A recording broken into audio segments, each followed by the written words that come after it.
Hello, everybody. This is Joshua Hatton with One Nation Under Whisky podcast. I am joined today, and as always, forever, until the end of time, by my good friend, my business partner, the dear, the sweet, the lovely, the sometimes irritating, Mr. Jason. Did I say irritating? I meant irreverent, Mr. Jason Johnston Yellen. I was much happier with sometimes irritating. I thought that was very generous. Thank you. You're welcome. So generous in that occasionally you are, and that's a good thing, or occasionally you are, and when you aren't, it's a good thing. Like, do you aim to be irritating? Around my house, my brand is irritating. All right, that's your brand.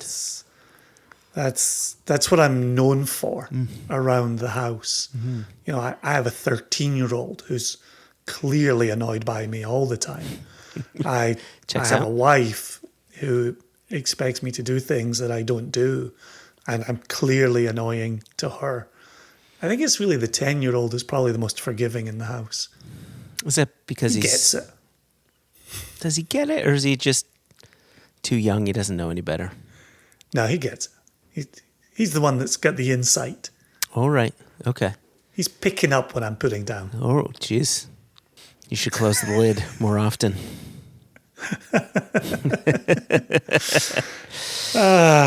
So we've been busy. Yeah, that's true. As a company, as dads, we've obviously been busy, but as a company, we've been busy. I'm thinking back to round about the time we were recording the last episode of One Nation Under Whisky.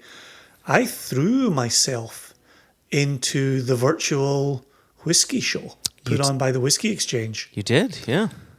I had a blast. You and I were greatly honoured. We were pulled into a session with Elixir Brands, and we got to sit and be interviewed by our good friend Ollie Chilton, the man behind the selections for single malts of Scotland, the man behind the blending for the Black Tot rum that we both enjoy, and the man behind Portiskeag, that lovely Islay. Amazing. And we had questions for him, but he had lots of questions for us. And so we sat and had questions back and forth and answers. How do you feel about that? You know, as two guys who go out to interview people, how do you feel when the tables are turned? Well, actually, I've got a twofold answer for you. All right. On one fold, we have the feedback that we've received on the Will Oldham episode, where regular listeners of the podcast have said it was brilliant that he had questions for you. You know, I'm glad he asked you the questions that he did. Yeah. And so that's always great to hear. And then on the second fold, you and I say this to all of our interviewees, our podcast guests. We say to them, we're not inviting you to a Q&A session. We're inviting you to a whiskey conversation. And the best conversations are always a two-way street. And so any guest wishing to ask us questions, I think just furthers the fact that this is a conversation. It's not, just simple Q&A. We come in with 8 to 10 questions. We ask them of you. We don't really listen to your answers. Then we go into the next question and then we get out of here. It's, there have been times where we've lined up an interview and I've thought, this is going to be the time to ask this question. I've wanted to know the answer to this question. And I've come out of an hour and a half interview and I've never asked my question. Yeah, I 100%. Yep, same. Right? Because the conversation just hasn't gone in that direction. And so we always let the interviewee guide the interview. That seems natural to me, and I think it seems natural to you. Well, it does and it doesn't, right? So 40-something me, it does, right? I'm more than happy to have that conversation and to go with the flow. However, I mean, as you likely know, I'm a bit of a control freak, and I don't like to give things up. And that's why I'm surprised I'm only sometimes annoying, because in trying to, wrest control of our company away from you, I could see the way in which you would find that annoying. Yeah. And you know what? You rarely, if ever, annoy me. That I was just being silly. It's too late now. I will not sleep tonight. I will know that I have annoyed you at some point. But it took me a little while to be comfortable with the idea of completely going with the flow. And I would say that earlier on when we started this podcast, if people had asked us questions, while of course I welcomed them secretly inside, I would be saying, well, now I know I won't be able to ask this question because so much time has been taken up. But I've gotten to the point now where I'm more comfortable going with the flow. And even though, like you had said, you'll get into a conversation wanting to ask certain questions, and you leave that conversation not having had the chance to do so. That most definitely happened with me during our Will Oldham conversation. But at the end of the day, we got to speak with someone who we think very highly of. And how cool is it when someone who you deem to be an important person questions you about something that they say, well, these guys know what they're talking about. Let me ask them. I kind of like that. Yeah, I kind of like that. Well, and I think, the thing to remember is, as we've been calling it internally, that was our first Will Oldham conversation. That's true. Very true. It doesn't just exist in a vacuum. It's not just a one-off event. Mm-hmm.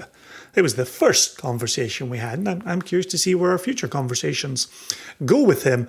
The other aspect for me, and I say this as somebody who publishes a weekly episode of one of two podcasts with you now, but when our interviewee asks us questions, mm-hmm.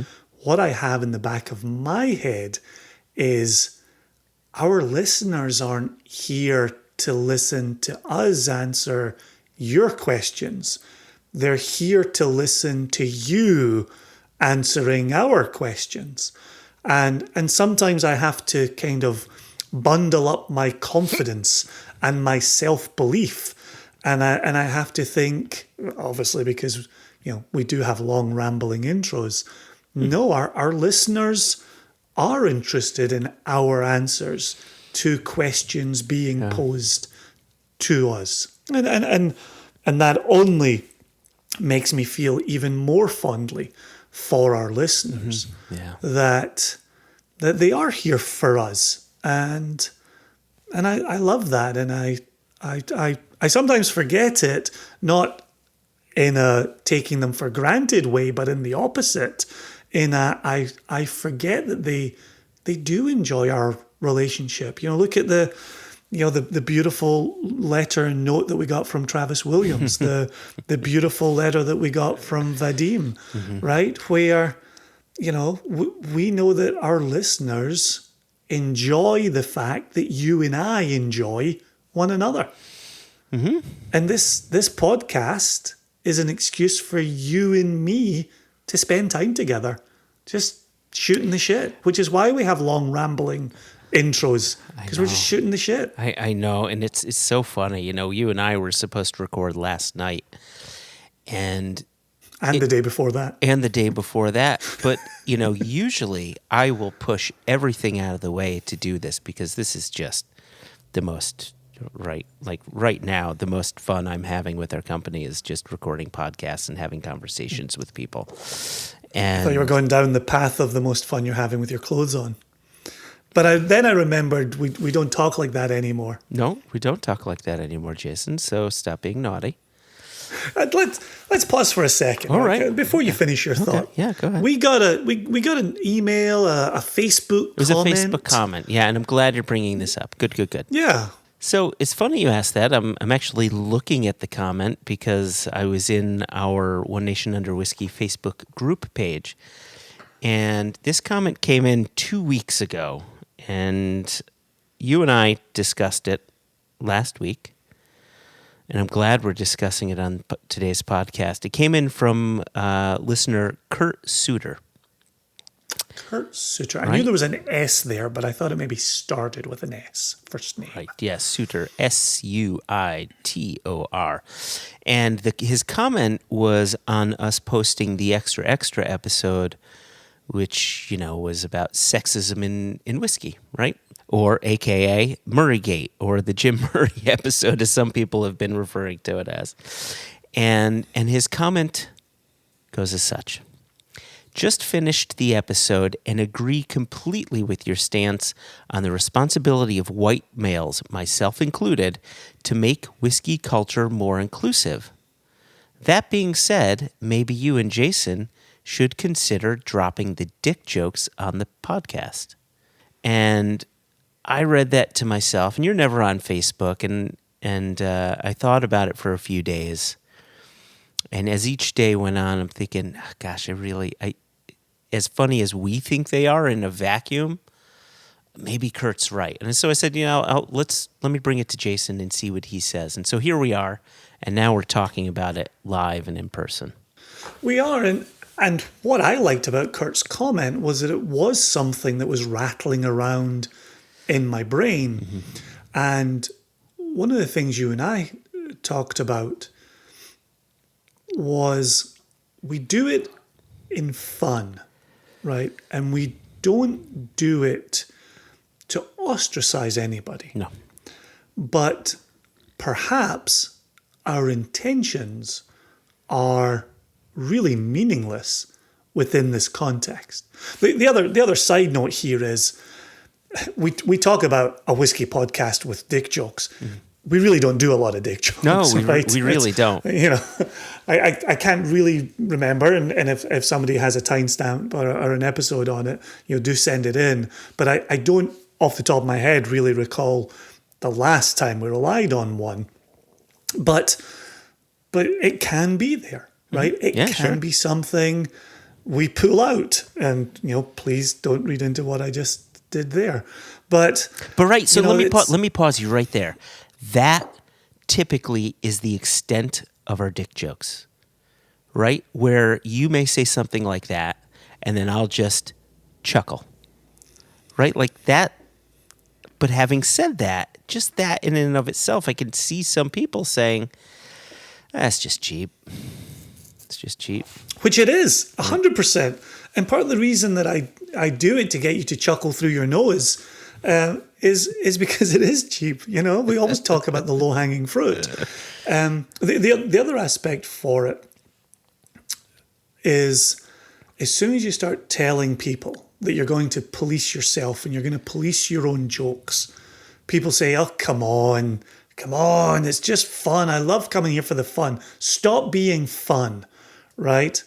And I think the part that you and I discussed previously is we can still have fun. Mm-hmm. We can still have chats and be silly. Mm-hmm. It's just one aspect that we think might have served its time. Yeah. Right?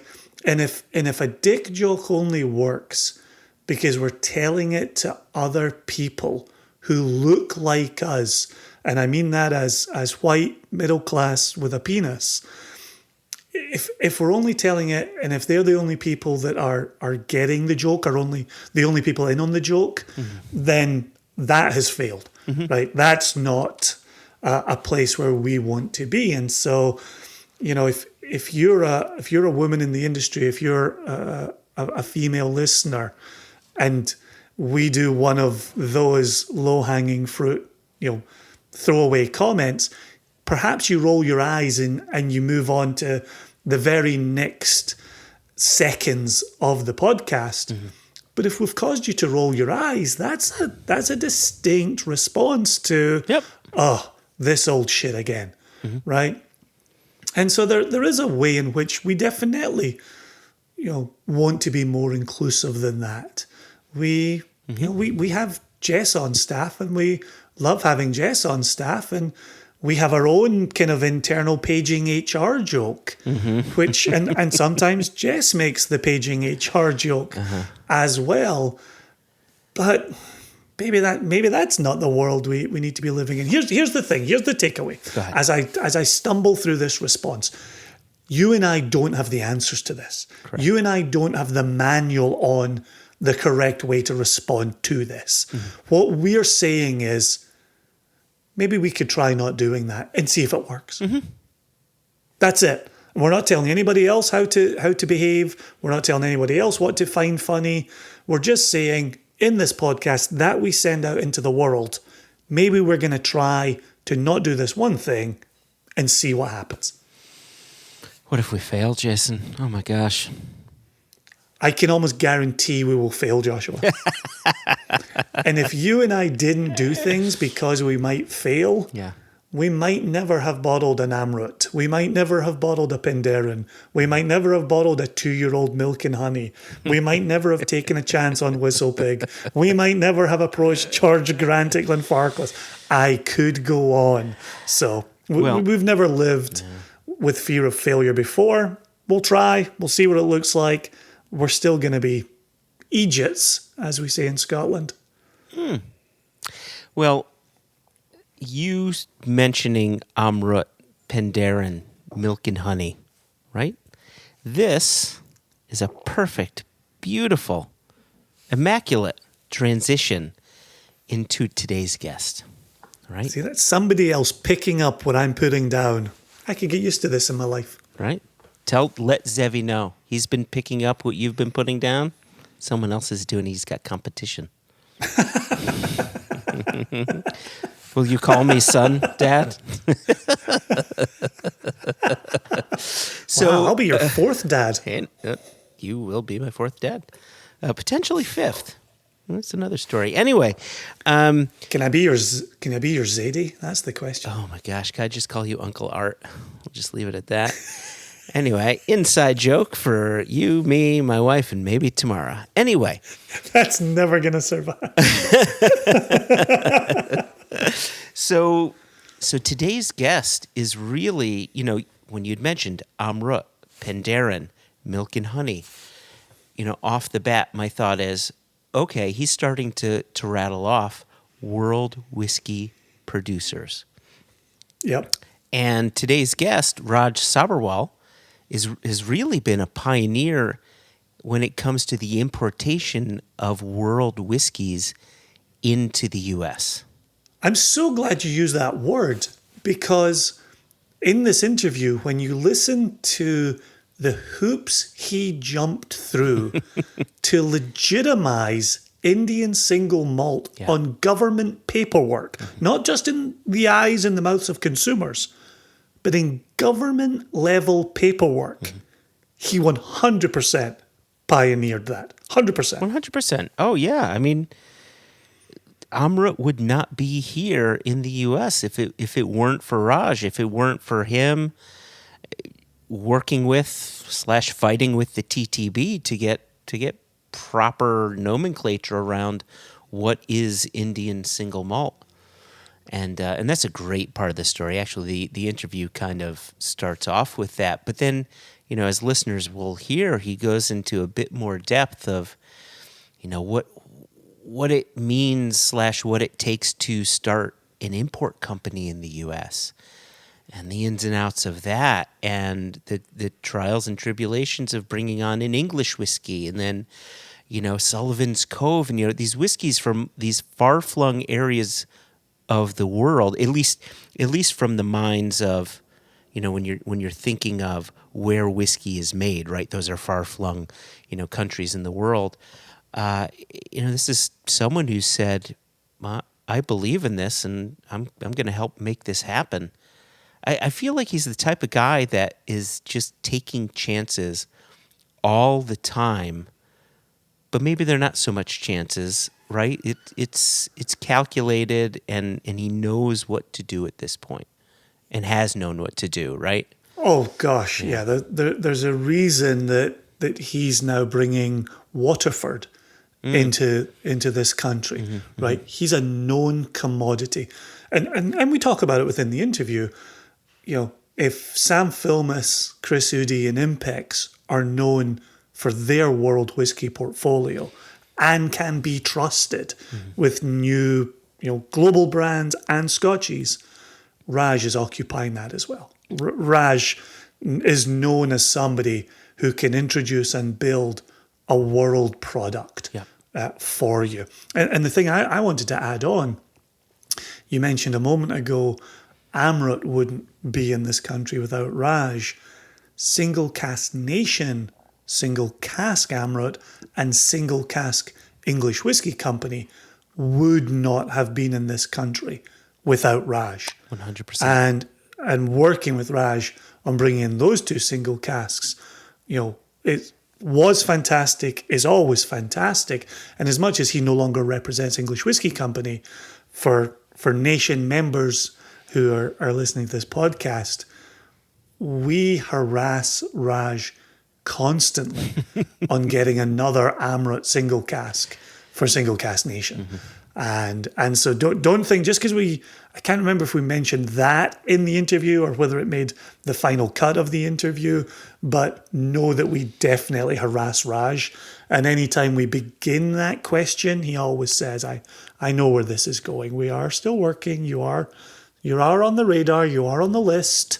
Please be patient. And we talk about it all the time. We're not very good at being patient. So No. Yeah, I can imagine, anytime he knows he's going to be meeting with us, talking with us, he's probably thinking, okay, I need to have some sort of an answer for these guys as to why Amrut isn't happening right now. So, but we're hopeful for 2021 maybe. Oh yeah. I'd love. Oh yeah. Everybody knows it. Our Nation members are already on board. We're very much on board. We're just waiting on that Amrut door reopening for our cask sales. And anything else to add before we throw this over to ourselves with Raj? I don't think so, Jason. I think we just opened the floodgates to this conversation, which was a brilliant one. Any time spent with Raj is time well spent. And going back and editing this podcast was a joy, because you listen back and it's just three friends getting together, having a bit of a conversation about whiskey. And so I don't want to add anything else, except I hope others enjoy the conversation as much as we enjoyed having it with Raj.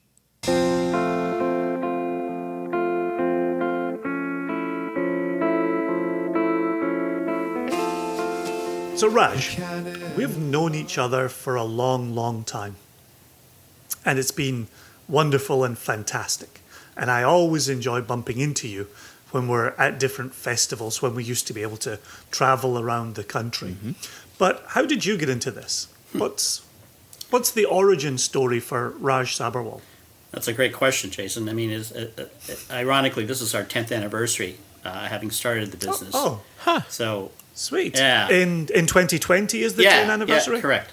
Oh, fantastic. Wow. Oh, we're 10 next year. Oh, great. Well, there we go. Look at that. We're sharing something. So 2008, I had moved from Canada back down to the U.S. My wife wanted to work back in the U.S. and be closer to family. And, of course, 2008, as we all know, was when the last economic crisis hit. So I had retired from a company I was working with and said, I'll get a job down in Charlotte. And, of course, that was not to be. I mean, everyone I called was like, yeah, we'd love to hire you, but no. And my business partners who were in Canada were importing Amrut and in the western part of Canada. And they called me up and said, hey, we've always talked about going into business together, and we have this Indian whiskey that we're importing, and they're asking about the U.S. And I said, Indian whiskey? There is no good Indian whiskey. What are you talking about? Because I had never had any good Indian whiskey in all the times I had been to India. So I went, tried it. Wow, this is very good. And said, I'm not doing anything right now. Why don't I give it a shot and see what happens? And knew nothing about the business side of it in the U.S. It took us a year to get all the approvals and everything else like that. And I just learned on the go. I mean, having to decide who our distributors were going to be. And, we obviously made some mistakes along the way. But 10 years ago, April 10 years ago was when we got our first shipment of RØDE. We were in 3 states then, had the one brand, and 10 years later, we're in 45 states with 12 different brands. Remarkable. Absolutely remarkable. Just when you talked a moment ago there about the paperwork for AMRA, you and I have discussed, along with Joshua, along the way, what it was like getting an Indian single malt registered in the United States. Could you talk to that a little bit of some of the struggles that you encountered in the early days? Sure. And, Jason, as you know, the TTB, our beloved governing body, has no official designation for a single malt. It doesn't matter where it's from. The only reason we see single malts from Scotland is because it's a designation that they have there. So the closest thing that they have here is a malt whiskey. And we back then, 10 years ago, we had to actually submit bottle samples, full bottles, not just a wee sample. So full 750 ml bottles to the lab, TTB lab, and they do whatever and come back with an analysis and say, okay, you can call it this. Along with the samples, we also had to disclose full production methods and ingredients and all that stuff. And so they came back and said, it's okay, you can call it a straight malt whiskey. And I said, what the hell's a straight malt? Of course whiskey? you can. And I said, this does not qualify as a straight malt whiskey, and the consumers are not going to know what it is, and so then I had to go back and forth. I had to talk to the director, and they finally agreed. Okay, it's a malt whiskey, and yes, you can use the word single. So that's what happened, and we actually, we not only with that, but then obviously the English Whiskey Company and Sullivan's Cove. So we had a number of world single malts that we had to go through the same hoops to get. And luckily now, we don't have to send in lab samples. It's you just apply for it, do the label, the COLA filing, and we just state that there is no added color or flavor to this. I'm still trying to get my head around straight malt. What did, in their minds, what did that designate? What was straight malt saying? That it was in their minds 100% malted grain, and it had spent more than 2 years. 2 years, right? Yeah, more than 2 years in a barrel. And then obviously we weren't doing any age statements on there. It had to be 75% or malted barley or something like that. I don't think it was 100%, or maybe it was. I can't remember. But they we were, like for example with Fusion, it was the combination of the classic single malt and the peated, and then married together for a period of time. And when you start using other barrels, then that sort of says to them, no, you can't do that. It's not a single malt. Yeah. Okay.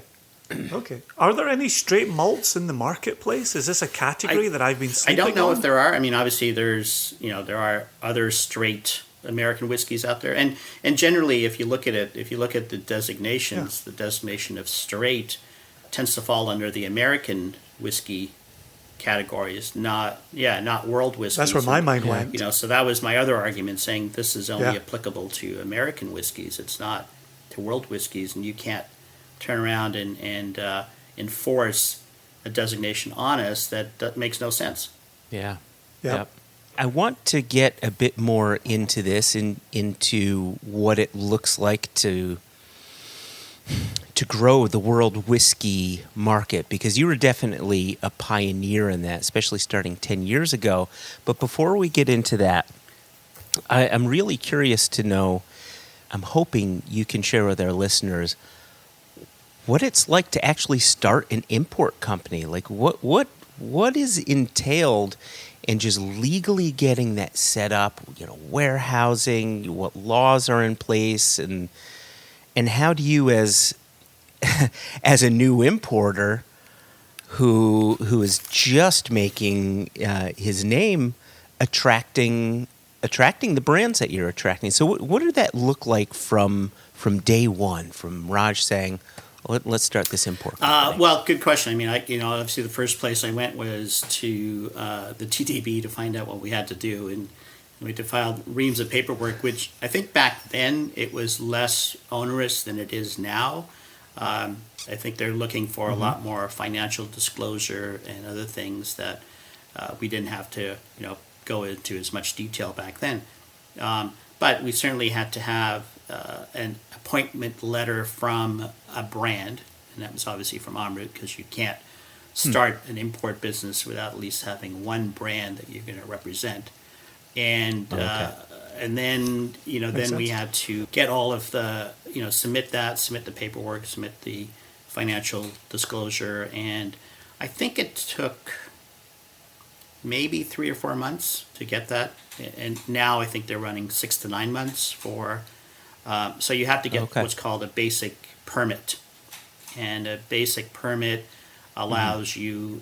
So there's different categories of it, but there's an import and also you can get also a wholesaler or combined import wholesaler permit. Back then we only had the import, and and when we started off, the company was Purple Valley Imports, which we changed our name about 4 years ago to Glass Revolution. Once you have that, then we had to go. Back then we had to go through formula approval first before you can even get the label approval, which I talked about sending the samples into the lab. Once we had, they had agreed that we could call it this, then we had to submit the labels. So I really couldn't do anything as far as importing until we had gotten all of that paperwork done. And then at the same time, then we had to apply for state permits, and every state, as you guys know, has different regulations. Thanks to the repeal of prohibition, the federal government basically washed their hands, and gave the states the rights to say this is the way that we will regulate alcohol consumption. So I think we started, the first 3 states we were in were New York, New Jersey, and Massachusetts, and followed closely by Illinois, and then California. And I think New York was probably the toughest one because of the regulations. You have to file. They have their own label approval process, which they can either accept or reject, which makes no sense. If the federal government's approved it, why are you rejecting it? And then price filing and all of that stuff. But the good thing, we approached it. Back then, when we first started bringing it in, we paid the price and went to Whiskey Fest. It was our first big show. Had our table up there with the banners and everything else like that. And people would just look at Indian whiskey and walk right by. Oh, wow. Oh, of course. Especially the the Indian diaspora that's living in the U.S. and they had the same reaction that I did. Was, well, there is no good Indian whiskey. Indian whiskey, as you guys know, is not really whiskey. It's made from a neutral molasses spirit with either mostly imported whiskey of some added to it, usually Canadian or Scottish blended whiskey that's being added to it. And so we did get people coming by, and I remember that what really helped us was, in 2010, Malt Advocate back then named Amrit Fusion World Whiskey of the Year, and Jim Murray's Whiskey Bible called Amrit Fusion third best whiskey in the world that year, giving it 97 points. So that, I remember it very well. Really, very well. That was a blessing in some ways, because that really opened people's eyes to the fact, an Indian whiskey, what's that all about? I think if we didn't have that happen coincidentally when we were launching, it probably would have been a tougher struggle. I was going to ask you about the response to Fusion, being so well regarded like that, was there enough stock of Fusion to respond to the newly found demand for well, it? that's a good question. There still is not enough Fusion to meet worldwide demand. Even if you look at look at domestically, the demand in India is 5 times more than they can supply currently. And anytime there's a release of Fusion, it's gone within a day. And partially is because the bigger component. I mean, 75% of Fusion is the single malt, the Indian Classic single malt, which is using 100% Indian barley, and the other 25%, is peated, which they're also making at the distillery. They're not importing any whiskey; they're making everything there. So there was, I think, at one point there was a real strain on the amount of peated stock they had. In fact, they were using all of it for Fusion production. We couldn't get any peated whiskey from them for a period of time. But now now they have the second distillery that they've built next to the first one, which is only dedicated to malt production.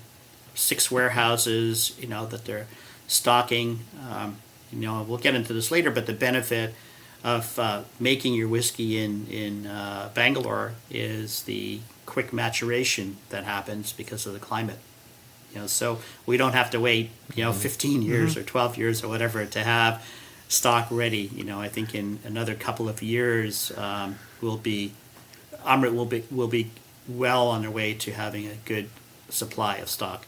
Yeah, that's awesome. Yeah, I remember reading about the new stills being installed, and if that were happening in Scotland, right? Like Kilhoman recently had 2 new stills installed, but it's going to be a while until you see, they see the fruits of their labor, and we see a difference in what's being put out to market. So that hot climate helps.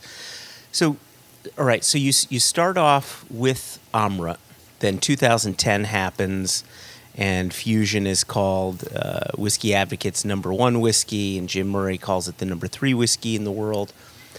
Had you already started bringing on other brands at that point, or at that point did brands start noticing you and started reaching out to you? Good question. Brands started reaching out to us, and the first additional brand we had was Blackadder. And Blackadder had a relationship with Amrit already. They, Robin knew Ashok from Ashok's time in the UK, and so Blackadder said, hey, we don't currently have a U.S. importer. Would you take us on? And I was like, yeah, it's great.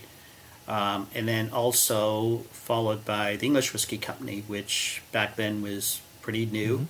And they were referred to us from Amrit as well, and so that became part of our stable. So back then, we, it was funny, we weren't looking for brands. Brands were approaching us. Sullivan's Cove was the same thing because we were importing it into Canada. They, said, well, we'll let you handle it in the U.S. as well. And that continues. I mean, now we are looking for brands, but we still get approached. Our newest brand, Waterford, we were approached. I didn't even think that we'd have a shot at it, but they approached us, and there was, I think, 5 or 6 other importers they spoke to in the U.S. and decided that we would, we had the right attitude, we had the right approach to work with. That's fantastic. As you're listing out all of these brands, I just, as an importer, of smaller niche brands, and typically world whiskey brands. And when I say world whiskey, that's shorthand for not Scotch whiskey and not American whiskey, right? That's the rest. That's world whiskey. Like, how much of your time do you feel as if you're pushing water uphill with a brand until it takes off, or does that never end? Like, what does that look like for you? Because it seems you took on a very hard task and continue to go that route. Meanwhile, the American public is getting more and more into world whiskeys. But what did that look like for you? Well, I think that really made us want to be and need to be educators. Whether we were doing blind tastings or comparison tastings. I remember in 2011, I think, in San Jose, California, 75 people, and we did a blind tasting, and I threw in some scotches and some amrits as well, and people didn't know what they were until the end, and Fusion came in number one. And I remember this tall Scottish gentleman, he was wearing a kilt. He came up to me at the end and said, "It's not right." And I said, "What's not right?" And I said, he said, "Single malt should only be made in Scotland." And I said, "Yes, but you enjoyed this, didn't you?" And he said, "Yes, but it's still not right." Oh my goodness! But I think things like that we continue to do have really, gotten people onto it. Now, like I said, we're in 45 states, and the churn is constant. Where people reorders are going through, and we continue to get that. But there's still a lot of people who don't know Amrut, don't know that India makes a world-class single malt. So we're still having to reach out to people and get people aware of it. I want to ask you, Raj, about Five Lions, because you've obviously represented independent bottlers. You've represented Blackadder for a long time, and I certainly feel in a lot of my conversations with people know Blackadder, and they know Robin Tuchek and kind of the Blackadder story there. But you represent Five Lions. I've tasted Five Lions with you. I buy Five Lions. Anthony Levinson at Roma in New York told me I had to get the Lechig in Madeira from Five Lions, and I did. And Michael Nolan got me some in Chicago as well, so I'm doing well there.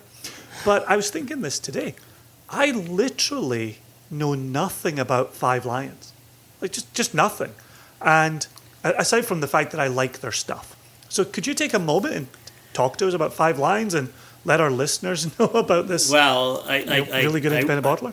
Yeah, I would and could, but unfortunately, what you have from Five Lions is it. They are no longer, the people behind it are no longer working on that brand. Oh. They've moved on to other stuff, and so there is no more Five Lions. However, wow.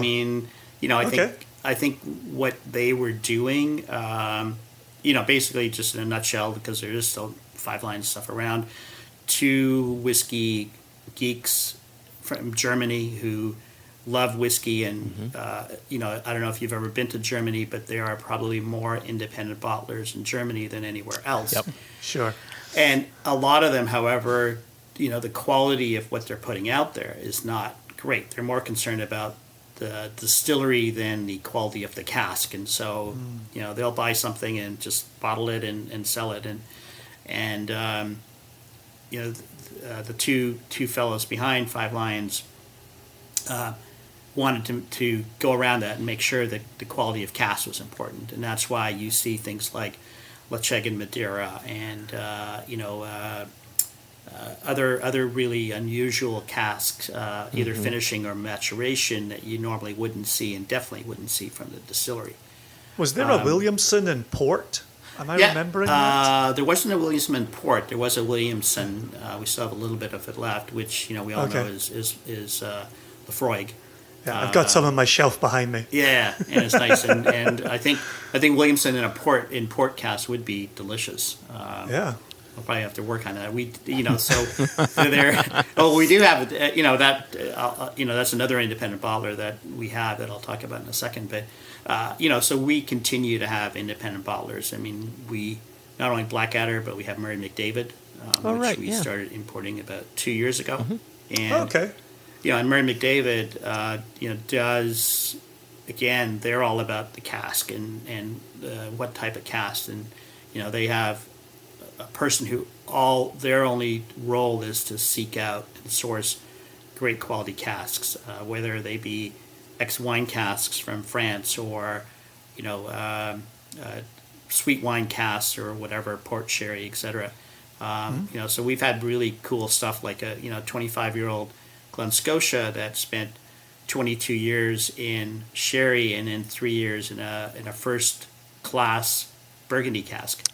Oh, interesting. You poured that. So good. Did you pour? I did. Yeah, at Brandy Library last. Was it last? Yeah. Yeah, I remember that. Yeah.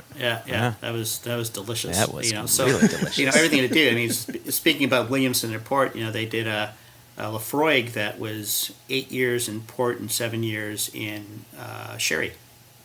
Oh wow. Okay. Wow. So so good. So again, that fills that hole that Five Lions left us with, and having Murray McDavid, and then we also have the Firkin, which is a newer independent bottler, and they're all about the casks. They have talking about Madeira. I mean, we've got I think Kalila and I want to say Ardmore finished in Madeira.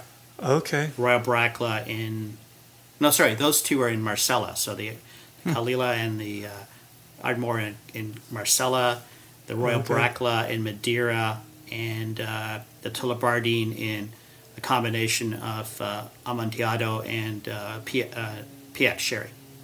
Okay. So Yep. really, really interesting. And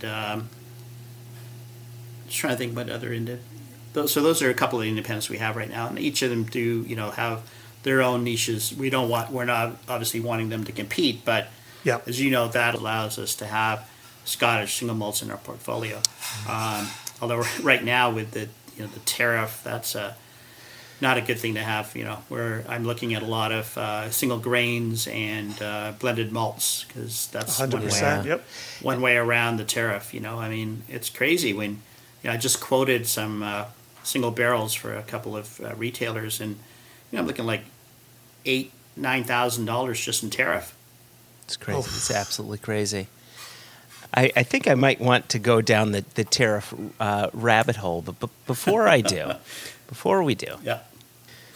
So from the perspective of an importer, and this question isn't like what is it the whiskey world writ large, but from your perspective as an importer, what is the place of an independent bottler within your portfolio? Is it just so that it allows you to get some Scotch whiskey in there? Because, I don't think you have any Scotch whiskey distilleries or other brands within your portfolio.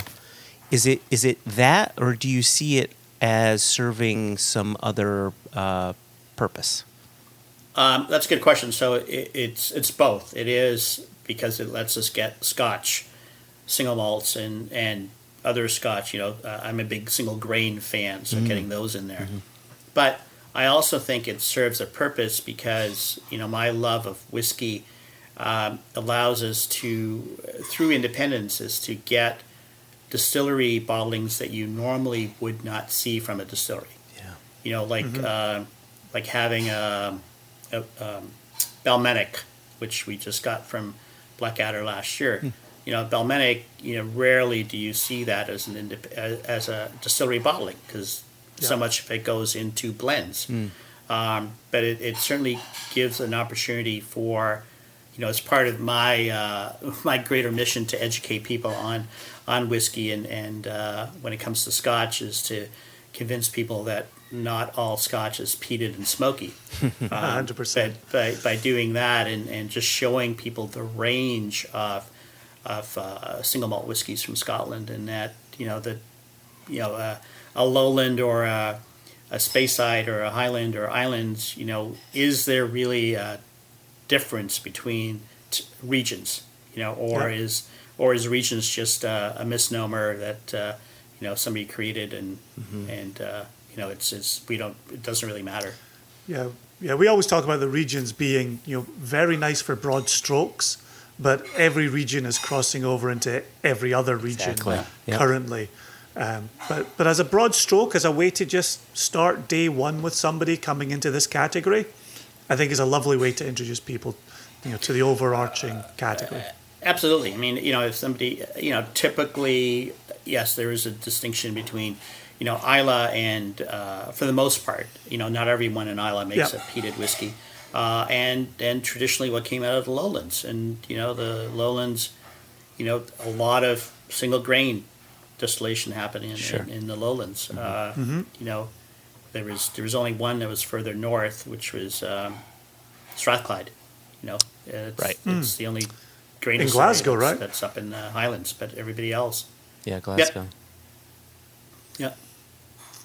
Yeah, which is White and Mackay owns Strathclyde, gives them what they need for it. So, yeah. Didn't Strathclyde as a facility have a single malt distillery within the grounds? That I don't know. I mean, I know just like Girvan now has with Ailsa Bay. I want to say Strathclyde had the same thing. Yeah, between 1957 and 1975, I want to say there was some distillery. I think it was Strathclyde who did have that. Well, I mean, certainly Girvan had Ladyburn, right, for a period of time, very short, 8 years or something that Ladyburn existed as a single malt, but It's always such a funny moving category, isn't it? Like there's just, and do you remember when that was like that for that 8-year period, but then it was like this for another 20 years, and then they created this other thing for 10 years. It's just like, oh my Lord, how we remember all this or don't. The older I get, the harder it is to remember all of the details. Yeah, exactly. Well, there's probably more that you've forgotten than that you know. So. Oh yeah, for sure. So given that you're dealing with Indian single malt and there's been battles there, and given that you're dealing with independent bottlers and we all know the battles that are there, and given you're about to bring in a new producer from Ireland, and we'll talk about that in just a second, what's the easiest thing you do, Raj? What's the thing that you don't? Joshua used this expression earlier, which is so delightful. What's the one moment when you don't have to push water uphill? Well, I was going to say that if it was easy, I wouldn't do it.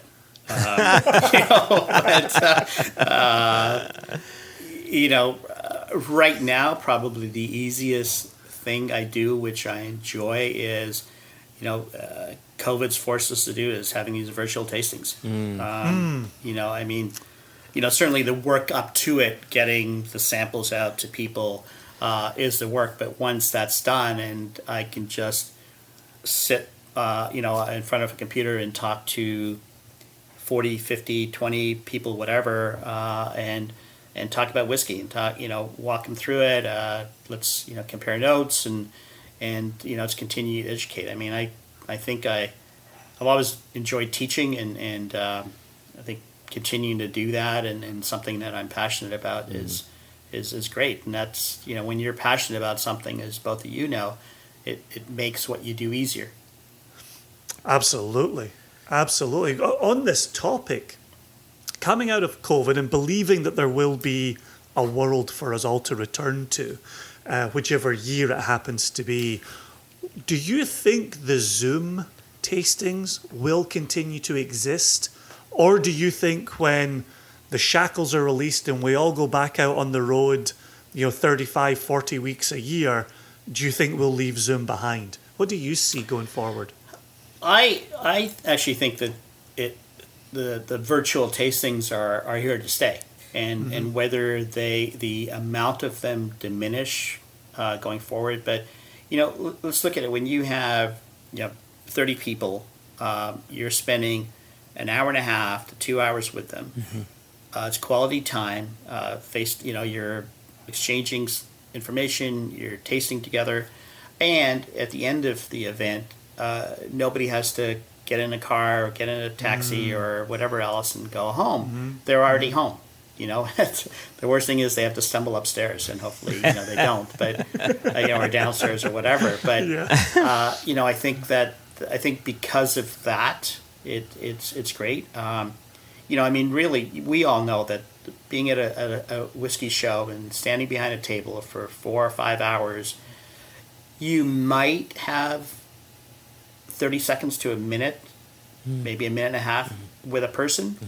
Yeah. And somebody who's really interested and you're having a great exchange with, but then you might have to ignore somebody else, or you're not sharing your time with that person. But these Zoom sessions or whatever media you're using helps you to interact with somebody for an hour and a half, and something that you would never be able to get, unless you're doing a master class, for example, Sure. which I like Sure. doing as well. Or, but this is. I think the Zoom is sort of like these, the virtual master classes or virtual classes, and you always have a theme or a topic, and you have a captive audience. Yeah, to my mind, the number of people who have become proficient with Zoom really crosses a large swath of the populace, right? There's people who used to struggle to even get on their laptop, who are whiskey drinkers, who are now dedicated Zoomers and are participating in 3 a week and loving it. And so I think on one side the technological advancements at the end of somebody's fingertips is making a difference, but I also think what you're speaking to there, the comfort of it has I think really taken off for people. I did a tasting, this was probably a few months ago now, and Joshua was in it with me, and there was a dude in his pool. He was in California, and he was in his pool, and his glasses were all off to the side. His laptop was on the edge of the pool along with them, and he was just in his pool sampling whiskey, and he just looked happier than a pig in shit, right? Yeah. It's like, you're not going to get that if you show up at a festival that's got master classes. You're going to be in your clothes. You're going to be sitting in a chair. Yeah, exactly. It's going to be a different world for that person.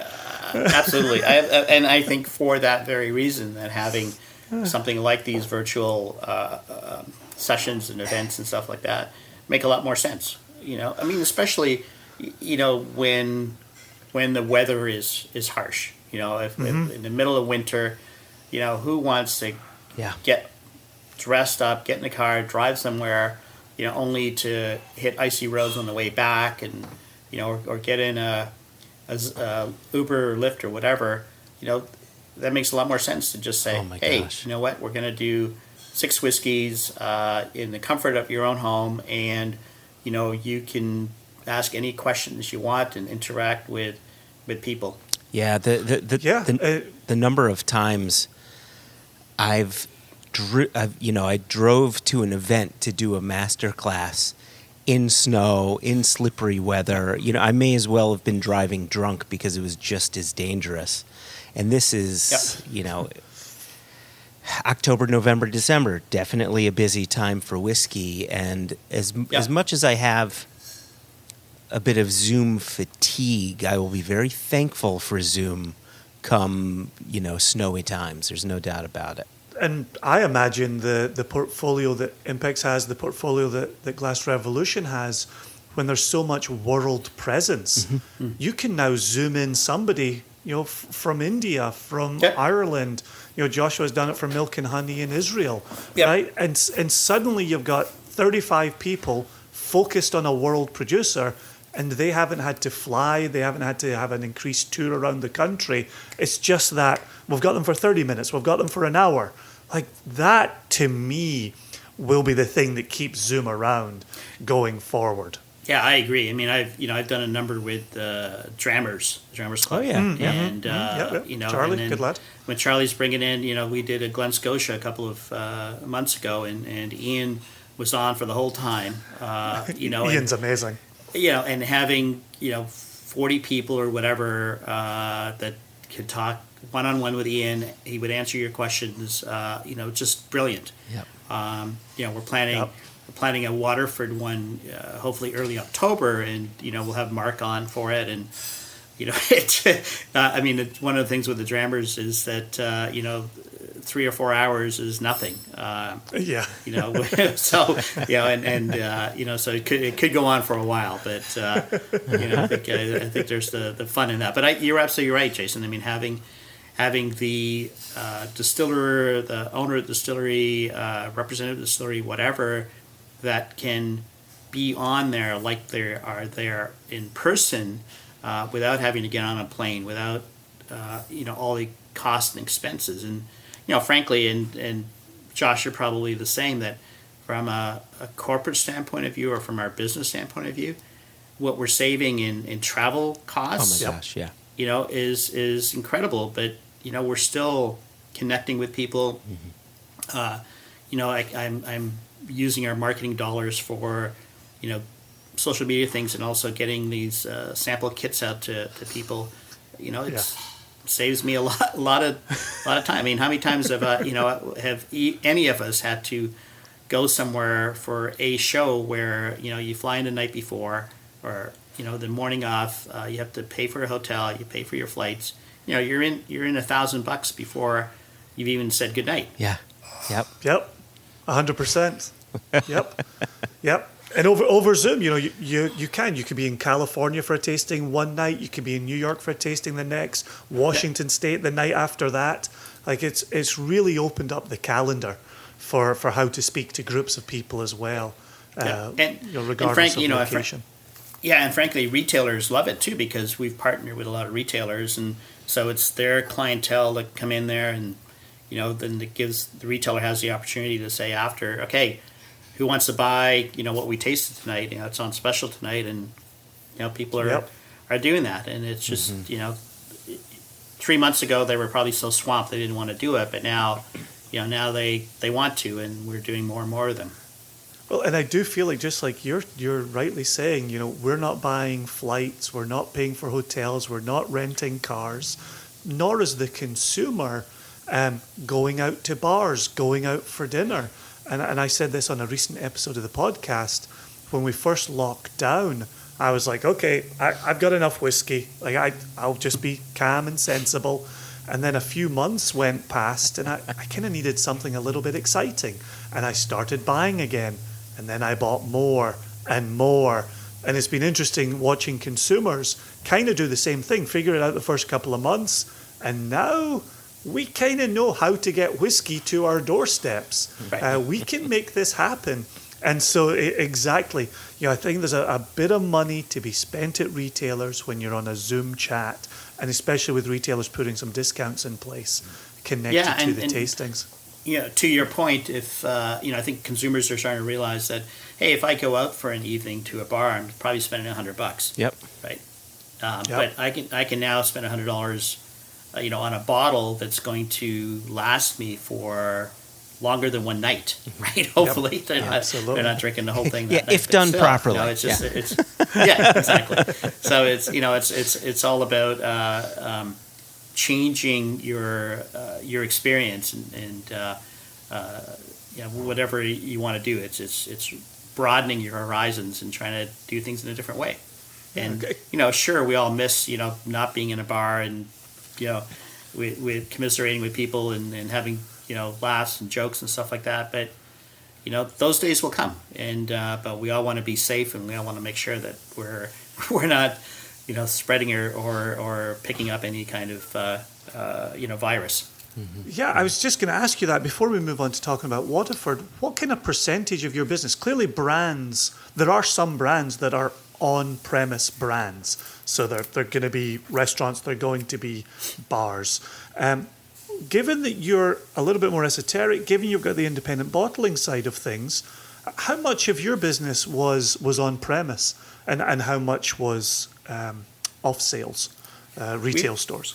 We probably were 30% on-premise, 70% retail. Mm-hmm.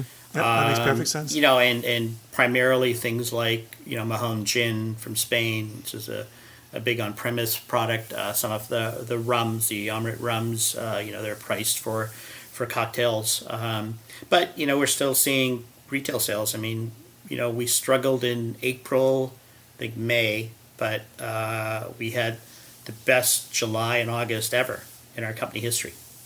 Oh wow! Congratulations. And we're just seeing that, when you get a retailer in Nebraska or in Knoxville buying $15,000 worth of goods from you, you think, okay, something's changing there. Yeah. Yeah. Yeah. Have you That's fantastic to hear, Raj. have you seen the overall assortment change? I mean, on premise aside, right? Bars, restaurants aside, for your retail, do you see some items changing course or some items selling more than they had been before COVID? Or is it kind of the same? What does that look like? Originally when COVID hit, what was selling the most was the value brands. Yeah. Yep. So people were buying the jugs of Jack and Tito's and whatever else. Yeah.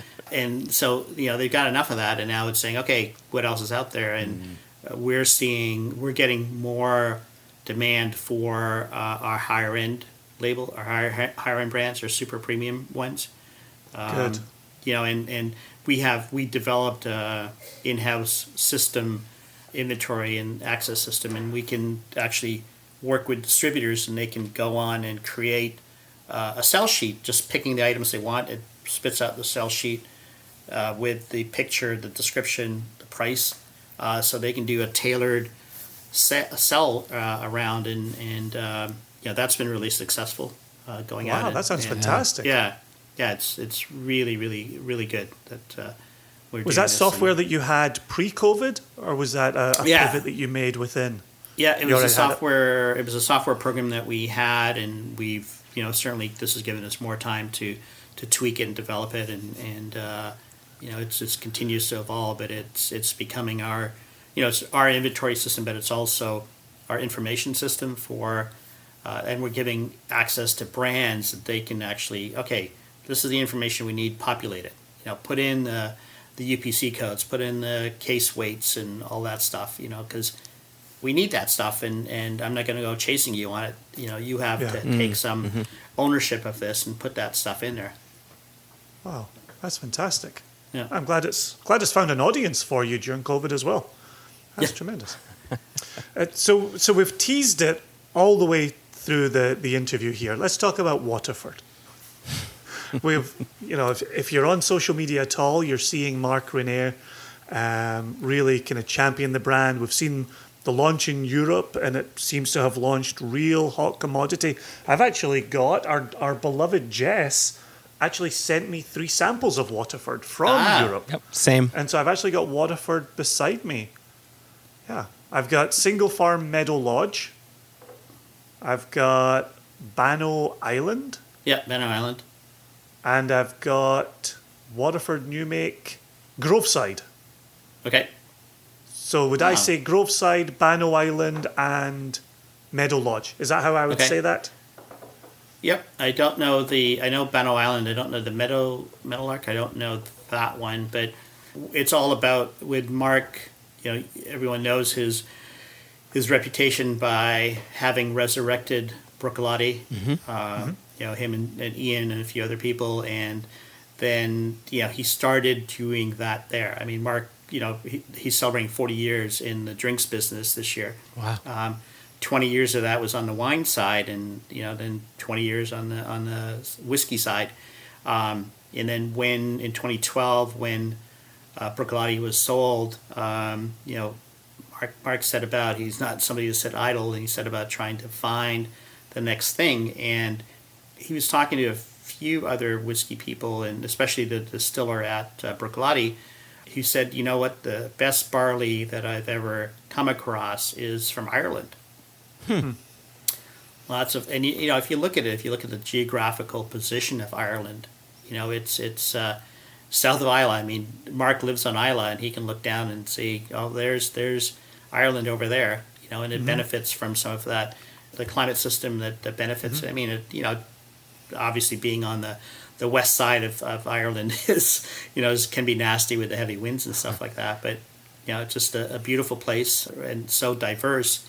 So when an old Diageo brewery, a multi-million-dollar brewery that Diageo had built in Waterford to make Guinness and Smithwick's, and basically to produce the syrups that they then sell to other distilleries to breweries to produce those products. And after a couple of years, they abandoned it and walked away from it. And it was a $60 million operation. Wow. 60 million Oof. pounds or euros. And Gosh. and Mark, it was for sale, and Mark and his team purchased it. They built on the site super modern, distillery that has got all the bells and whistles, but it's still only focused on making single malts. Wow. So, Mark's not somebody to do things in half measure and saying that we want to, all we're going to do is do single malts. We're not doing Irish blends. We're not doing pot still. We just happen to be in Ireland making single malt, and and the primary reason is because of the source of barley, and they have partnered. Currently, I think they have 40 different farms that they're sourcing barley from. Okay. And working very closely with them. Each release currently, as the samples you have there, Jason, have the name of the farm on them, and they're all single farm origin. So, like I've got Dunmore, Rathclough, and Dunbell are the three that we're going to have in the U.S., and they're the U.S. exclusives. These are not being released in Europe or anywhere else. Yeah, so the three single farms that we have are only for us. They will help. The interesting thing is all three of these use the same barley strain, Arenia. They were all planted in 2015. Okay, I was going to ask about this. And so you're getting three different farms. Yeah, three different farms, same barley, and all three farms sit on the same latitude, so same sort of soil conditions that are in there. Mm-hmm. But this, taste all three and tell me that there isn't a difference. I mean, they were mashed the same, distilled the same, same cuts, same fermentation period, but you've got, and then they obviously the maturation, and I'll talk more about that in a second, was the same. And so, basically Mark's mission is to talk about that there is a terroir when it comes to barley. Mm-hmm. So there's that discussion's happened for years, and there's still a lot of detractors from it. And like I said earlier about educating people, I think the only way to get this across is for people to taste it and become educated. So Yep. Okay, so you've got three different farms, all in similar altitudes, all using the same grain, similar soil, the whole Latitude. thing. Is that what did I say? Latitude. I said latitude, didn't I? You said altitude. Altitude. Ireland's not the Himalayas. Oh, and so now you're giving latitude. So you're giving me attitude about the word. Okay. Never mind. Oh, see what I did there? See what I did yes. there? So my question to you. I'm certainly not going to give you any platitudes. Oh, and for that I have gratitude. So my question to you because maturation, right, does play a part in the final product, and of course, flavors can change once you introduce wood. Yeah. I imagine you've tasted the new make from Yes. Right, and so how does the new make differ from farm to farm to farm? So again, it's going to depend on if it's the same barley strain or not. Yeah. If it is the same barley strain, there are differences in the flavor profile. They are coming off the still at around 71, 72%. And they're filling the barrels with that. They're not watering it down. They're taking it off the still at full strength and putting it in barrel. So there is, I'm happy to share some new make with both of you. I think I've got 2 or 3 different ones just to compare them, but there is a difference. There is, whether it's minute or discernible, and I think it's discernible. Okay. That you can tell there's flavor differences in there, and we're all whiskey, lovers, and we know how to pick up nuances and notes and flavor profiles. So I think that helps us when we're tasting these to see them. But with the maturation of it, so they're when they get the barley from a farm, it is kept separately. So the barley goes into a separate holding area at the cathedral, which is a facility that was custom built for Waterford. So every barley has its own pen that it stays in, and then it is mashed, distilled, and aged separately. So they're keeping it all separate.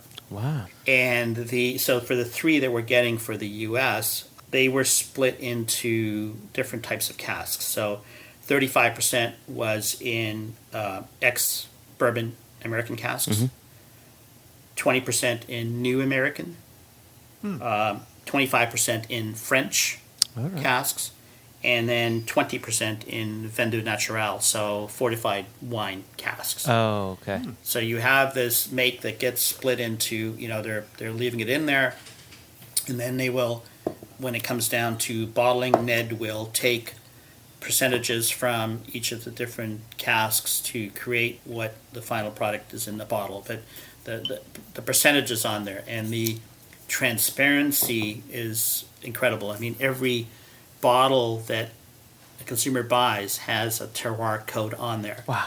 You go on to Waterford's website, you put in the code, and it will give you more information than you ever wanted.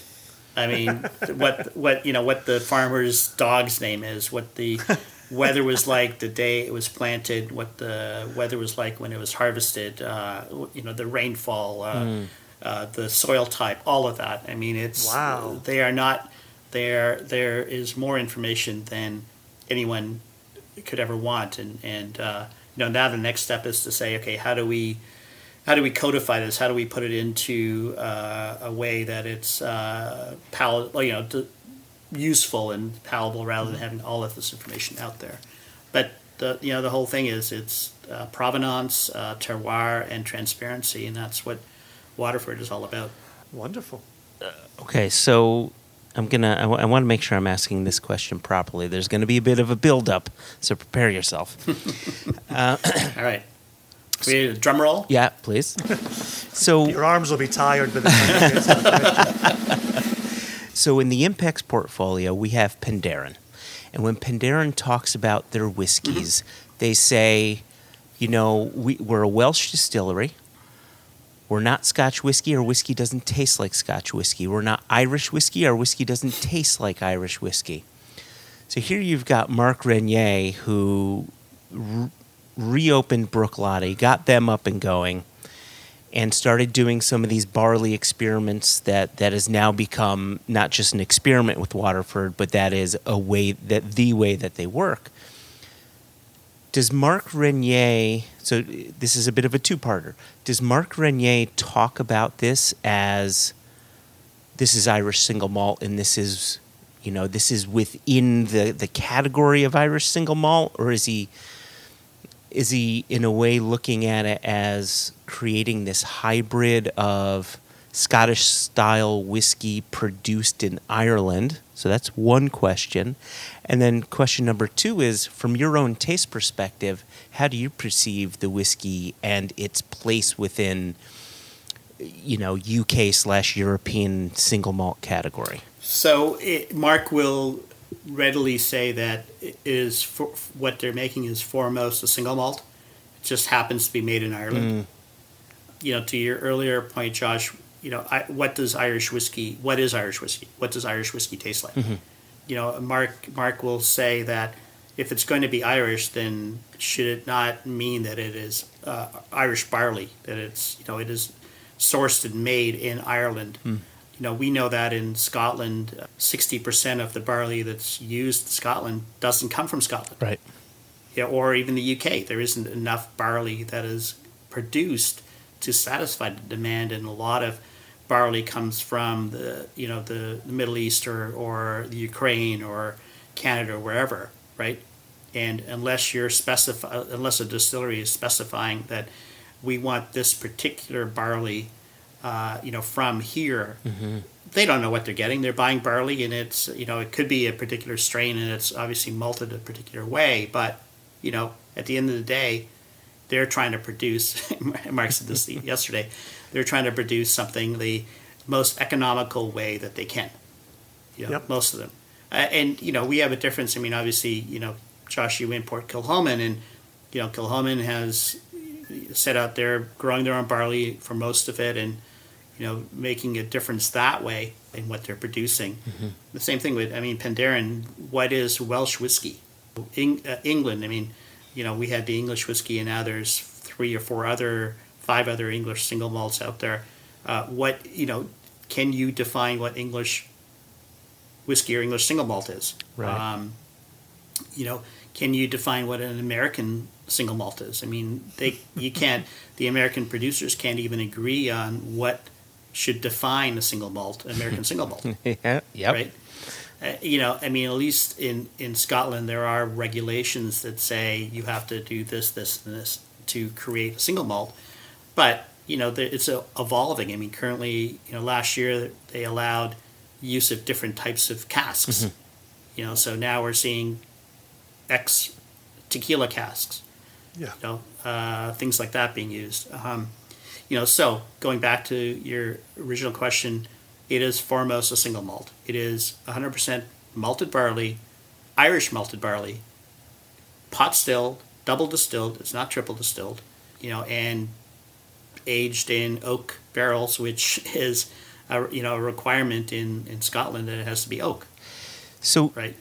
So do you feel like you're put in a position of pushing water uphill again, selling an Irish single malt that doesn't fit most people's understanding of what Irish whiskey is like?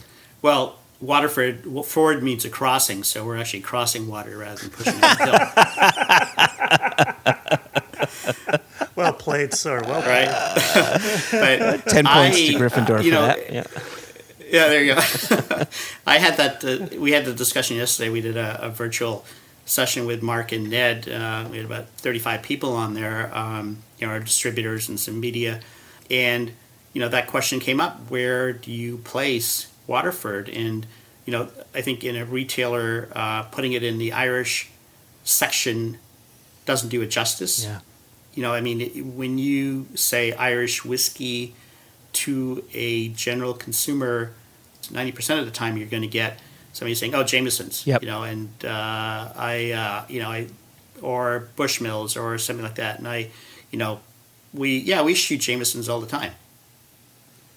It's not a Irish whiskey per se, and that's it's a single malt. Yeah. It's an Irish single malt. Yeah.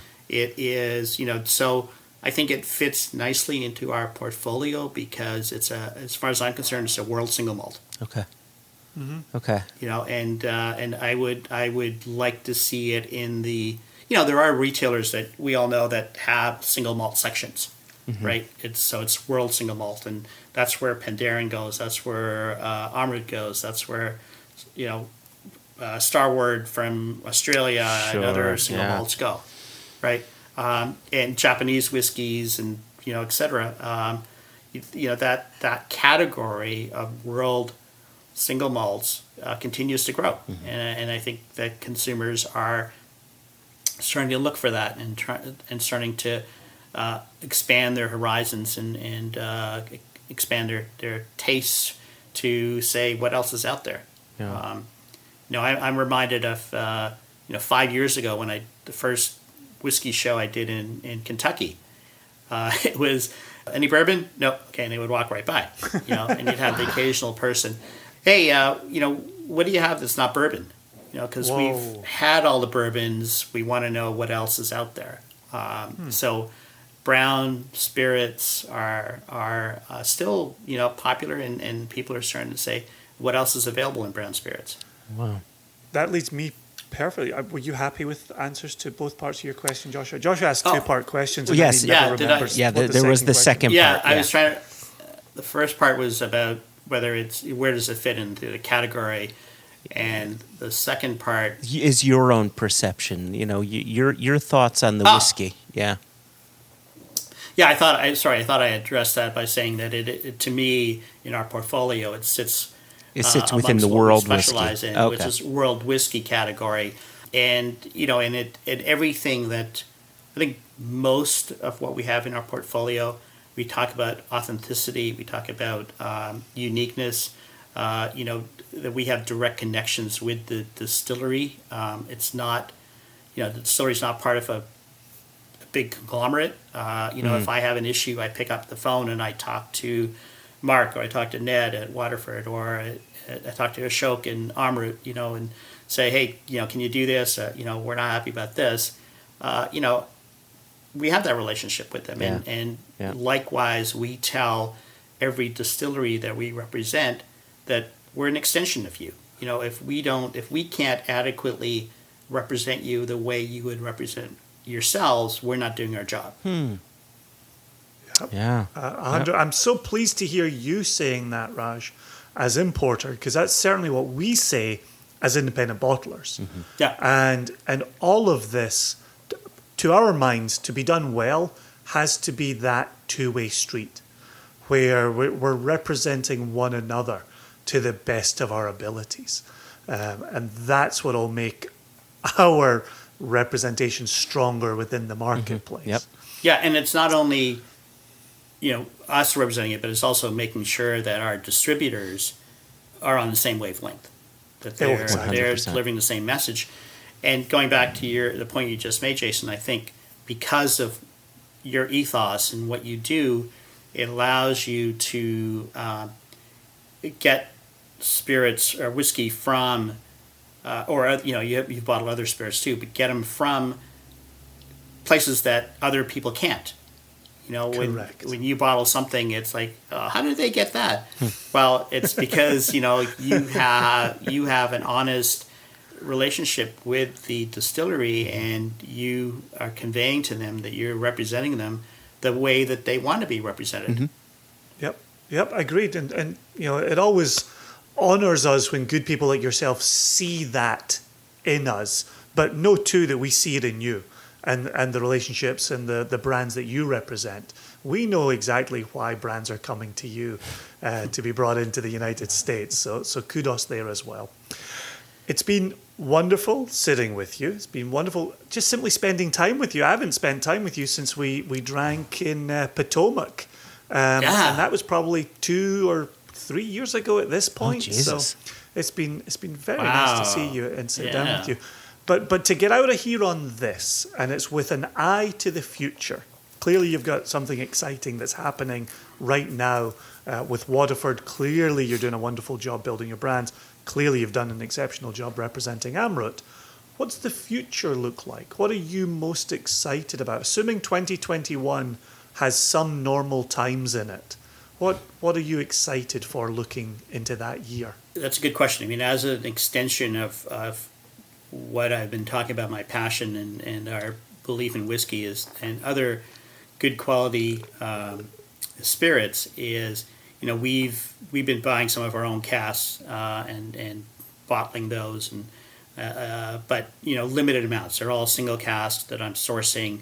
We're either laying down for future, and a number of them will be ready next year. We've already done 2 Australian single cask from a now closed distillery called Southern Coast, and I bought the last 2 barrels that they had. That's your label. Okay. Bottled it. Yes. Yeah, bottled it under our Dram Hunter label. Okay. And then our Rum Runner is our rum label. And oftentimes, I guess it's our destiny that oftentimes we're sort of slightly ahead of the curve on things, and bringing in world whiskey. Now having single barrels of rum where there's full disclosure, where we're saying this is actually 12 or 18 or 10 years old. It's not a Solera, and here's a single barrel that we've bottled at full strength, not done anything to, because we want you to understand the story behind the spirit rather than what somebody's put into a bottle and made into something that they wanted you to have. Mm-hmm. So I think that's it, and I think we continue to look for unique opportunities. I mean, we did bring in 2 years ago a 28-year-old Hammerhead from the Czech distillery that was existed during the communist regime, and last year we brought in a 30-year-old, which celebrates the 30th anniversary of the Velvet Revolution. So when I continue to find things like that and uniqueness and something really different, and okay, so it's maybe 300 bottles, but it's 300 bottles of something that wasn't here before. Yeah, and represented by somebody who's willing to go to bat for it, not just punt it out into the market and wish it well, but actually represent it in front of people. Such a difference maker. Thank you. Wonderful. Great sitting down with both of you. It's been a long time, and Josh, I guess last year, was at Brandy Library was the last time that you and I saw each other, and but those times will come again. I think that there will be a hybrid of both in-person events, and we'll continue to have these virtual events as well. Goodness knows we're all going to stay busy one way or another. There's no doubt about Sure that. are. Cheers. Yeah. Cheers, Raj. Cheers. All right. Cheers, guys. Thanks very much. Cheers, man. So much. Appreciate it.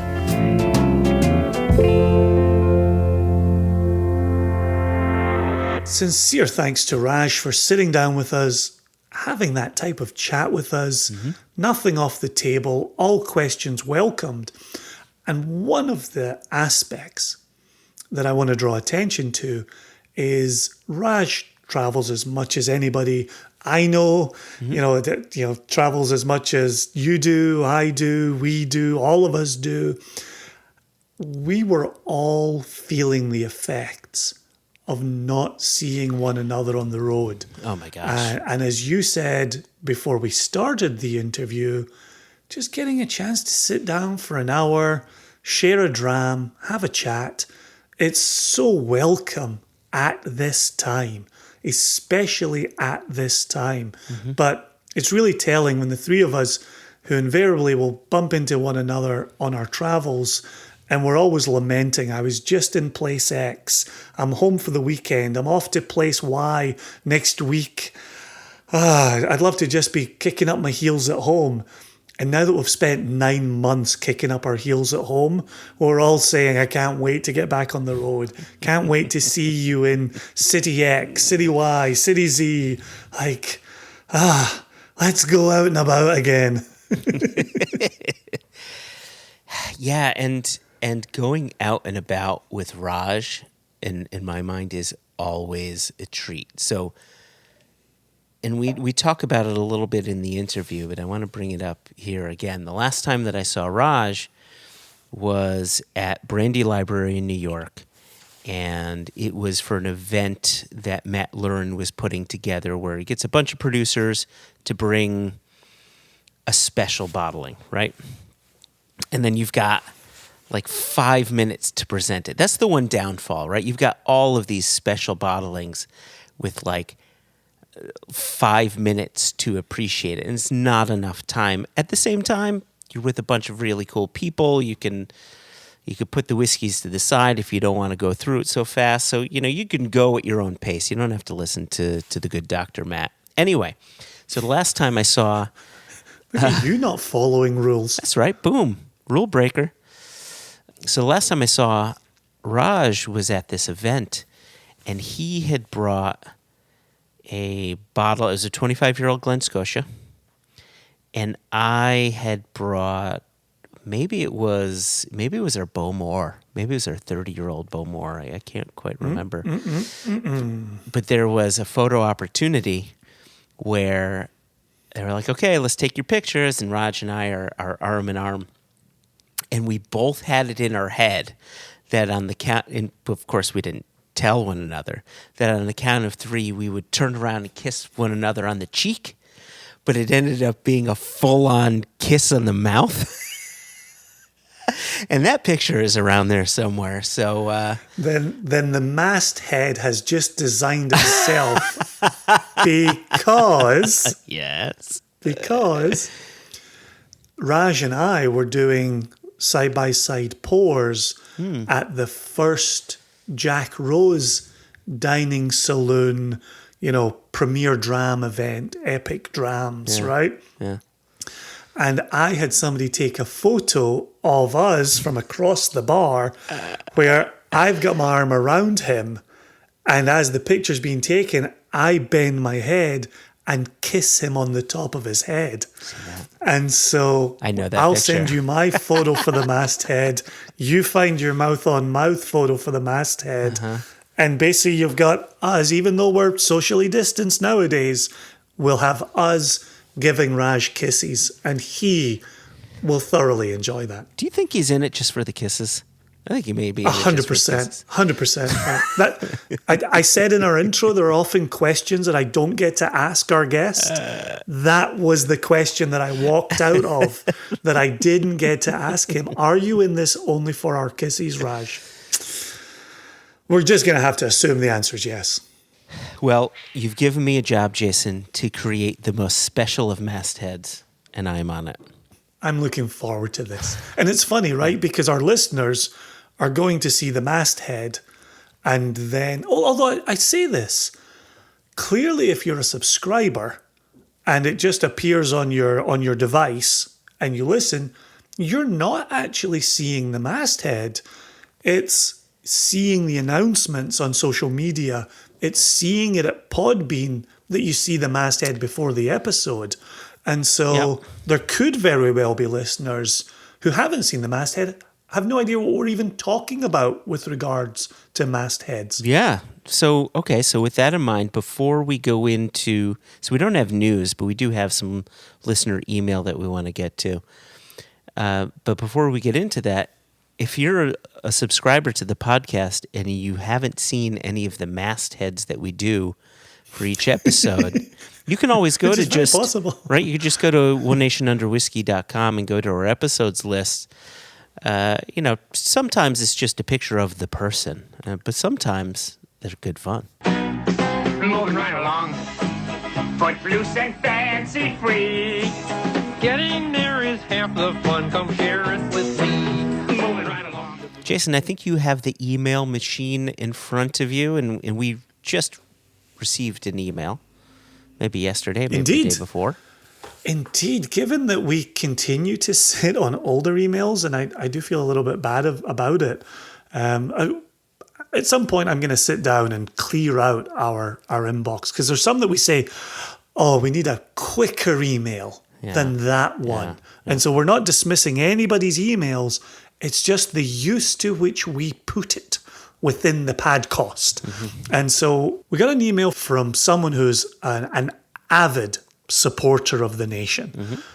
He's in New York City, and I know his first name is Pinchas, with that real nice Scottish Hebraic CH in the middle. Yes. I know what to do with that. Yeah. But his last name is Chein. So even with your first one, the Pinchas, I think you went a little overboard. You got a little overzealous with the clearing of one's throat. Oh no! I got this straight from the source. Straight from the source. I think that was him accentuating it just so you can kind of get it. I would say it's more like a Pinchas, right? Pinchas. No, that's so flat. That's hardly Hebraic.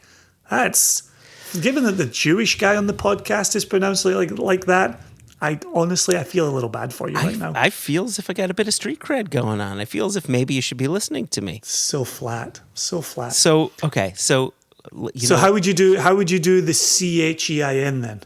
Would you launch with the chen on that one? But then, how did? I would say. So here's the thing, right? I would say it could be chen, but it's more than likely chain. Like almost like a mix between an SH and a CH. So if you think about it, who's the guy who used to run Scotch Malt Whiskey Society in the U.S.? Alan Shane, right? With an SH. Shane, like Shane is almost an extraction of that, and so I think it's closer to the ch sound and less the ch sound. The good news is, Pinchas listens to our podcast quite a lot. And he will do a wonderful job of fixing our wagon and setting us straight. 100%. There is no doubt that he will reach out. Yep. None at all. So here's his email. Hi, Jay, J, and J. Oh, right. So he's covered his bases on the name front. So Yes, yeah. kudos there. Well done. 2 questions, if you please. Number 1. As I work my way backwards on the pad costs. Oh, that's right. He's going in And reverse. he made this comment on Facebook, and I it's in our private members only Facebook group, so I saw it and responded. And I said, wow, you're in the unenviable position of our podcasts actually getting shorter and our intros being more to the point. So there you go. That's what I said. He's literally enjoying a de-evolution of our podcast. That's amazing. Yes. It's amazing. Yes. Can you imagine going through that world? Yeah. He says, I am up to season 3, episode 2, interview with Jennifer Nickerson of Tipperary. When will Single Cask Nation do a bottling of Irish whiskey? Mm-hmm. And so I can tell you, Pincus, that we already have an Irish whiskey in the archive. That's true. And at some point in the future, we are going to release a read-only version of our Single Cask Nation archive. But I have the archive in front of me right now. Okay. And in looking at the archive right now, in May of 2015, we filled 252 bottles from a refill sherry butt. That's clearly not a butt filling on that one. We must have pulled a portion from somebody. That's correct. We had access to a portion of that, and if I remember correctly, the other portion of it was being diluted down to 40% with caramel color added to it and gone off to Asia. Yep. Yeah, so we rescued 252 bottles from a refill sherry butt and sold them to the nation for $105 a bottle. Oh my gosh. And that was a good seller. That was a reasonably quick seller. That was our 13-year-old. Coolly. Mm-hmm. So we have done it. We've run into some issues. Partly Irish whiskey has gotten much more expensive. The other aspect is the regulations have changed, and Irish whiskey, to be deemed Irish whiskey, must also be bottled as well as matured in Ireland to be an Irish whiskey. Yeah. So that's complicated matters for us. Our Cooley, we did purchase in Scotland, we did bottle in Scotland. We were still able to call it an Irish single malt. Yeah, I think those new regulations went into play in 2018, where it had to be bottled in Ireland, somewhere around there. And we do still see some Irish whiskey every now and again on lists, but it's never in cask form. So occasionally we'll receive lists that show whiskey already in bottle, which we never look at that. But how should I say this? We never entertain that as an acquisition. Rather, we, it's just to see that it's there. But we've never entertained it to bottle it. Right, and so if it was already put into bottle prior to that date of being, where it says it has to be bottled in Ireland to be Irish whiskey, then that's what's going to be available. If we want to buy Irish, it's got to come from Ireland, and we have to bottle in Ireland, and we just have not sorted those logistics yet. That's exactly correct. Yep, there's no word of not truth in that answer. So correct. Well done, you. Question number 2 here. I'm not sure if you got my first emailed question, which he says came from the website directly, and we did not. And the reason we're keeping this in the podcast is if you or somebody else who has emailed us directly from the website, we're not sure where those questions go. Well, I'll be checking the website to see if there are any issues. So, hopefully we'll fix yes. that. But no, we did not see that initial email, Mr. Shane. So thank you for bringing it to our attention. And so he continues, is Single Cask Nation going to be making their own blend of Scotch? I know you're picking blended malts from various places, but will you be making from scratch? I thought that was an interesting question. I thought even just the leading portion of that is Single Cask Nation going to be making their own blend of Scotch? Yeah. I know a few years ago we talked about it, but it really wasn't our expertise. And the only reason why we talked about it is we had an interested party in the U.S. looking for their own proprietary blend. I don't know if you remember this. And so we said, let's look at it, but it never really went further than that. But instead, you and I switched the tact a little bit and are going to be coming. I have to be very careful with my words here because I don't want to give away too much, right? This isn't the news section, squirrely. Right? I'll keep it squirrely. This isn't the news section. This is us just trying to hint towards something.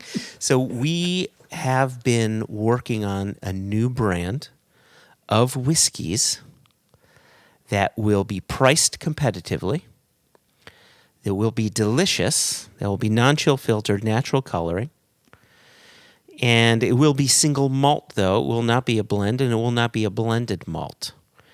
I don't want to go too much further into this, other than, when you and I conceived of this idea maybe 2.5 years ago, it was with the idea of, that could work.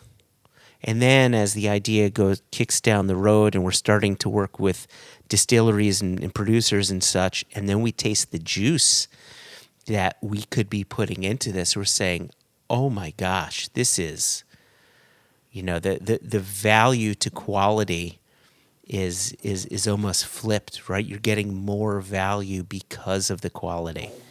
And I don't want to give too much more away, but if you can think of other things. Well, I remember standing in a Kinko's or Staples parking lot with you in Chicago in 2018. Mm-hmm.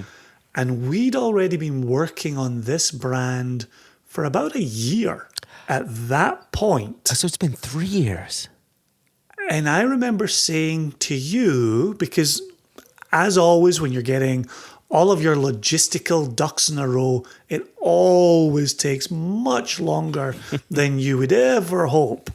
I remember saying to you, if this ends up being a third quarter 2019 launch, that'll be okay.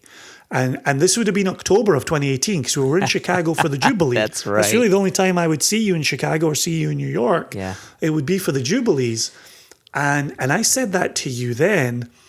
Little did we know that by October 18 of 2019, the third quarter, we'd be dealing with tariffs on single malt Scotch, which knocked this out of a price point that you and I wanted to put it at. Yeah, it was dead in the water.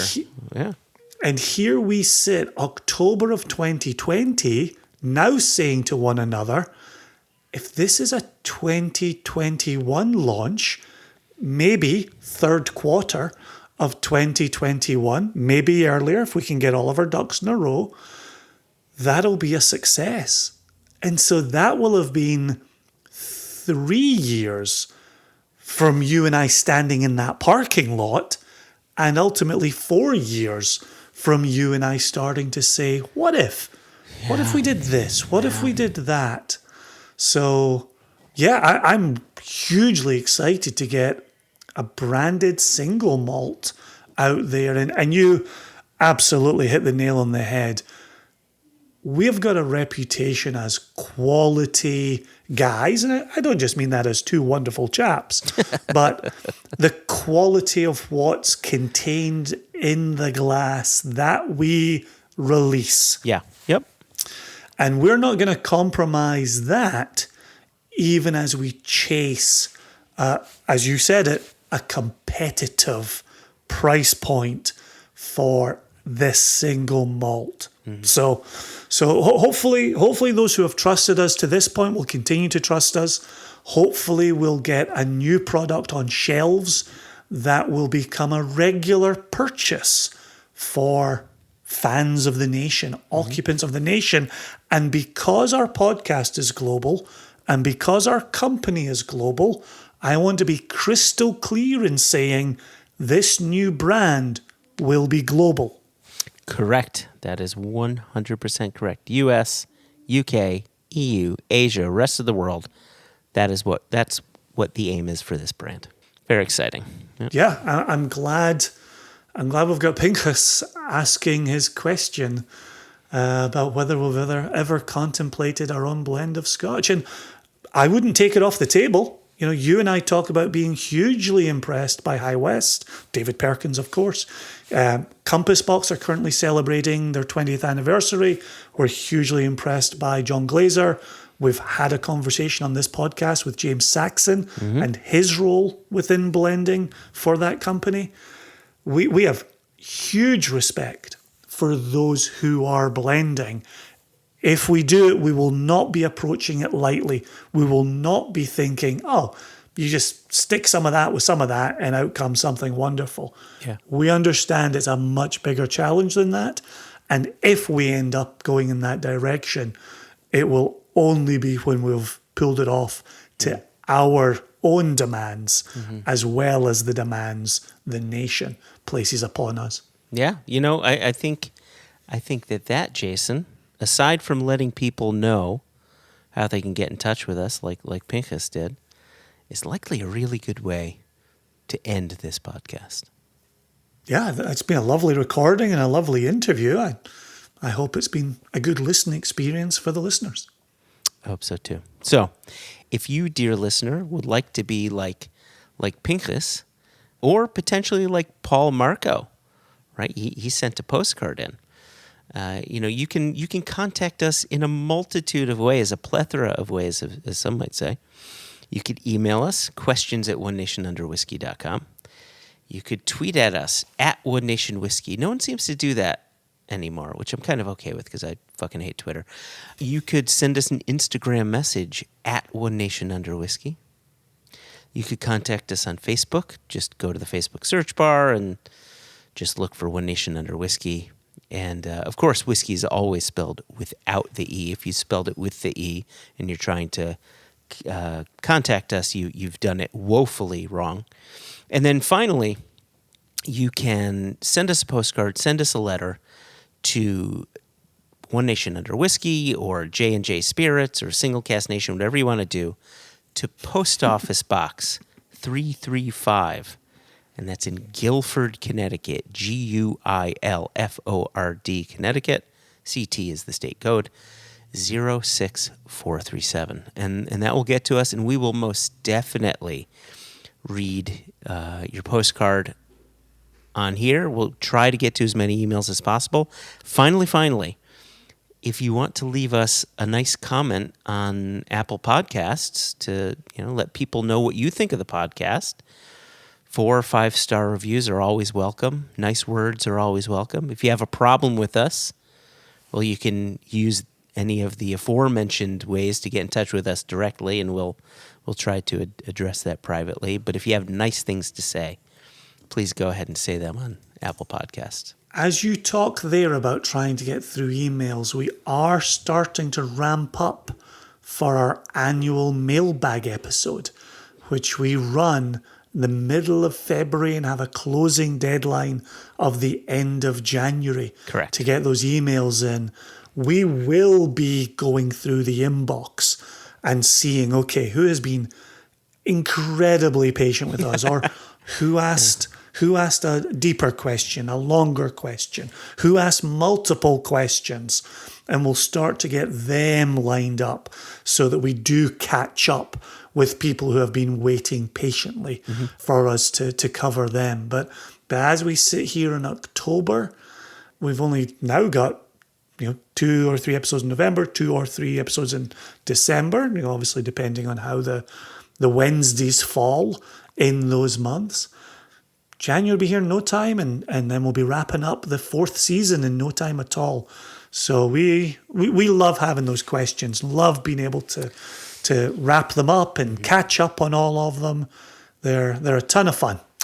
Yeah, and the other thing that we're ramping up for, and I only bring this up because I look forward to this episode every year, but I just found out a lot of listeners do as well, because I've received a few Facebook messages, a couple emails where people saying, and it was on Facebook as well, because Ben Homan, Single Cask Nation member and a very good listener of the podcast, had asked what everybody's favorite SCN bottling was for 2020, and someone had said, Joshua and Jason do this every year on their podcast.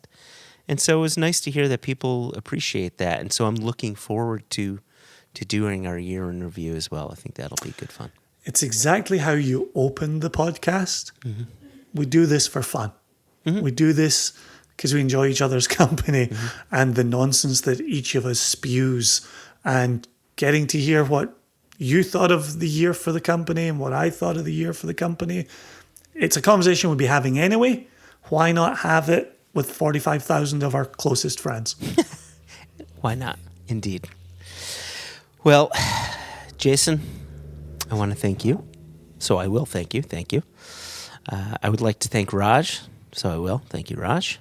And thank you to the listeners, as always and forever, for your support, for your questions, for your evangelizing of the podcast and of our whiskeys. It really means a lot. It means the world to us.